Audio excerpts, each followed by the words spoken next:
So the House just passed legislation a couple days ago pushing for military veterans to transition into trucking once they are retired. They also are calling it the Transitioning, Retiring, and New Service Members to Port, Ocean, Rail, and Truck Jobs Act, or it could be called the Transport Job Act in short.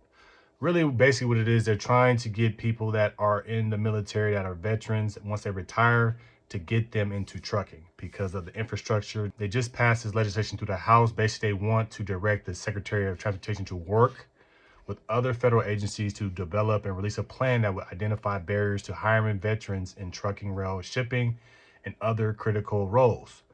You always want to take care of the veterans if they have served this country.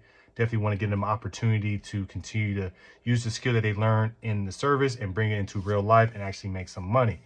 The great thing about hiring military veterans, if you are a trucking company owner or if you are scaling your business, is that you already know that veterans are very disciplined. They're in a disciplined environment.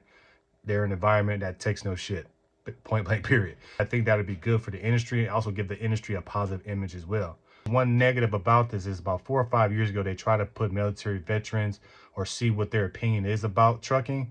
Not a lot of them were too excited to get into the industry. They knew about the long hours. They knew about what the job entails because they've been doing it. And some of them are kind of against putting themselves into that industry long term. So this is what we have to do in the trucking industry. You have to make it a better image. You have to have more of a positive image. But also, too, you have to have good trucking companies that's going to take care of the drivers. I think that's the biggest thing that we have to worry about in our trucking industry is that we have trucking companies that's not treating drivers really good.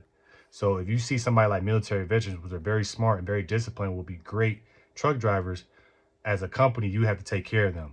And you just don't take care of military veterans, you take care of all your drivers. It's pretty cool to see that they're passing this legislation to help out the veterans. Thank you for the veterans. But yes, we as a trucking community have to make sure we have a positive image in trucking. If we don't have a positive image in trucking, then we won't have veterans willing and wanting to get into the industry. If you have any thoughts about this article, let me know your thoughts in the comments below.